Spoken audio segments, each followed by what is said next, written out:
Este es el tercer día de la serie Cómo intimar con el Espíritu Santo de Dios. Bienvenido. En el día de hoy vamos a estar tratando un tema muy importante y que yo sé que es de mucho interés en el pueblo cristiano.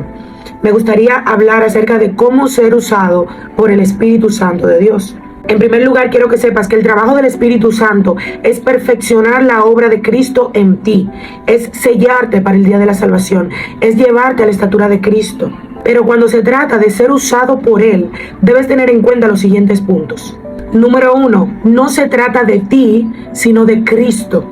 Debemos entender que la Trinidad de Dios opera en sincronía. Tenemos a Dios Padre, que es el juez, el que está sentado en el trono y el que decide. Tenemos a Cristo, que fue el Verbo hecho carne, quien vino a la tierra a pagar por nuestros pecados. Pero luego que Cristo muere, entonces dice, es conveniente que yo me vaya para que pueda enviar al otro, al Consolador, el que estará con ustedes hasta el fin del mundo. Y con esto, Él se estaba refiriendo al Espíritu Santo. El trabajo del Espíritu Santo, cuando fue enviado a la tierra luego de la ascensión de Cristo, fue darle continuidad a la obra de Cristo en nosotros. En este sentido, el Espíritu Santo de Dios está totalmente comprometido con la obra de Cristo, tanto en nosotros como a través de nosotros. Por cuanto ellos trabajan en sincronía, el Espíritu Santo opera donde se eleva el nombre de Cristo. Él respalda donde se está hablando de Cristo. Él se manifiesta a donde Cristo es el centro, porque ese es el trabajo que Él vino a hacer en nosotros y a través de nosotros. Recuerdo que ya hace un tiempo el Señor me dio una encomienda, hace aproximadamente 2 años y pico. El Señor vino a mí en una revelación mientras yo dormía y me trajo una palabra. Me habló de que Jesucristo es el camino, la verdad y la vida, y nadie viene al Padre sino por medio de su Hijo. Y en ese momento me instruyó en que debía predicar este mensaje a donde quiera que yo fuera. Recuerdo que empecé a salir por aquí, por mi sector, a diferentes barrios. Me reunía con diferentes grupos de personas, donde veía un grupo, donde el Espíritu Santo me guiaba. Ahí yo me detenía a predicar la palabra de Dios. En principio para mí fue muy extraordinario, porque yo podía ver el respaldo de Dios operando a través de mis palabras. Podía ver cómo yo llegaba a un grupo pequeño y de repente se iban conglomerando más y más personas. De repente, al momento que hacía el llamado y le preguntaba a las personas, ¿alguien quiere aceptar al Señor?, veía como todo el mundo levantaba las manos, lloraban, y veía el poder de Dios operando a través de mi predicación. Sin embargo, en cada una de esas ocasiones, humanamente, les confieso, había un error que yo cometía, y es que la predicación se veía contaminada por algún fragmento que yo le añadía además a la prédica que Dios me daba. Por ejemplo, Él me instruía en predicar algo específico: arrepiéntate y conviértete de tus malos caminos, el fin está cerca, Jesucristo es el camino. Y luego que terminaba de predicar, intentando en mis fuerzas convencer a la gente de mi mensaje, entonces yo le añadía cosas al mensaje, y regularmente esas cosas siempre estaban relacionadas con suavizar la palabra de Dios, suavizar el mensaje, suavizar el llamado, suavizar el evangelio. Y yo podía sentir como literalmente el Espíritu Santo me dejaba sola predicando, y asimismo se evidenciaba como ya Él no estaba conmigo, porque las personas a quienes les estaba predicando no recibían, no veía el toque de Dios en ellos, y cuando hacía el llamado no aceptaban al Señor. Recuerdo que en esas ocasiones, en varias de esas ocasiones, yo corría a mi casa decepcionada, sintiéndome abrumada, triste, porque podía sentir en mi espíritu cómo el Señor me había dejado sola predicando en la calle.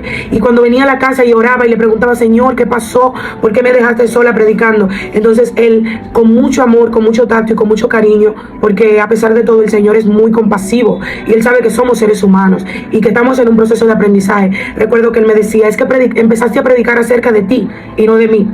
Ya no estabas hablando de Cristo, sino de ti misma. Estaba contaminando la predicación, y por eso yo me apartaba y te dejaba a ti sola predicando. Con esto, ¿qué te digo?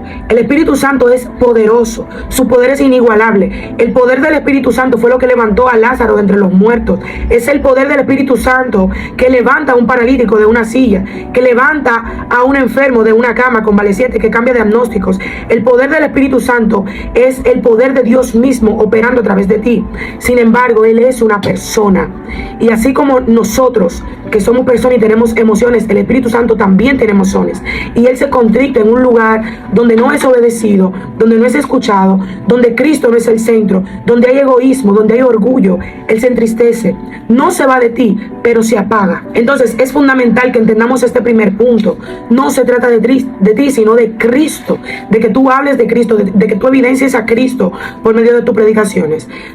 Punto número 2, la intimidad, la comunión con el Espíritu Santo es fundamental para que tú puedas ser usado por Él. Siempre me maravillo en leer la historia de Cristo en los evangelios, donde yo veo cómo Jesús no iba a todo el mundo, sino que Él iba a lugares específicos, lugares donde Él sabía que al predicarle a esa persona o al sanar a esa persona o al hacer lo que Dios le mandaba hacer con esa persona, eso podría ser algo trascendental y eterno. Por ejemplo, el caso de la mujer samaritana. Esta mujer, a simple vista, la historia se narra y parece una historia quizás puede ser común, porque prácticamente el Señor Jesús se acercó a ella y le profetizó, le dijo: mira, tú no tienes marido, has tenido 5 y el que tienes no es tuyo, Sin embargo, con esa mujer específicamente Dios sabía que al restaurarla a ella, todo ese pueblo sería restaurado y se convertiría a Cristo a través de ella. Esa mujer se convirtió en un evangelista en potencia, porque a través de ella todo Samaria conoció a Cristo, conoció el evangelio de Cristo. Entonces no se trata de hacer mucho, sino de hacer específicamente lo que el Espíritu Santo te manda. Y para eso tú necesitas comunicarte con Él, necesitas intimar con Él, necesitas hablar con Él. Yo siempre lo comparo con la milicia. Por ejemplo, supongamos que tú eres parte eres militar y tú tienes un comandante en jefe. Tú no te vas a ir solo a una misión, atento a ti. Por más intención que tú tengas de ir a luchar, a pelear, por más injusticia que quizás tú estés viendo en un territorio enemigo, tú no vas a salir solo, sin provisiones, sin la orden de tu capitán. Entonces, de la misma forma, nosotros tenemos que tener las instrucciones claras de parte de Dios, de parte del Espíritu Santo, acerca de qué hacer, cuándo, cómo y dónde ir. Muchos de nosotros, me incluyo porque me ha pasado, creemos que somos más buenos que Dios. Tenemos buenas intenciones y operamos en ignorancia. Algunas veces operamos por medio de nuestro orgullo, con ambiciones egoístas, con intenciones de vanagloria, y no nos damos cuenta que estamos operando simplemente en el don que Dios nos dio, pero el Espíritu Santo no está ahí contigo. Y con esto quiero entrar al punto número 3. El hecho de que tú estés operando en un don no quiere decir que el Espíritu Santo está en ti, porque los dones de Dios son irrevocables. Tú puedes ser profeta, tú puedes profetizarle a una persona, y eso no es necesariamente una evidencia de que sea el Espíritu Santo que esté hablando a través de ti. Tú puedes operar en un don de sanidad, pero no necesariamente quiere decir que Dios esté contigo por eso. Recuerdo en una ocasión que yo estaba en una actividad y yo sabía que la persona que estaba en el altar, el Espíritu Santo no estaba con esa persona. Dios no estaba en esa persona. Yo podía percibirlo, podía discernirlo. Sin embargo, en ese momento vi como una persona se acercó con una necesidad y esa persona recibió, por medio de ese ministro que estaba en el altar, recibió de parte de Dios. Y yo llegué a mi casa cuestionándome. Yo decía: Dios mío, ¿pero qué pasó aquí? ¿Por qué sucedió esto? Y el Señor habló a mi corazón y me dijo: yo me muevo por medio a la necesidad del pueblo, por misericordia, y puedo operar a través del don de una persona por misericordia a quien está demandando un milagro, pero no quiere decir que yo esté con esa persona que ministró el milagro. Y esto es muy tremendo, y por eso es tan necesario el discernimiento en el pueblo de Dios, porque nos confundimos la esencia de Dios en nosotros con las manifestaciones.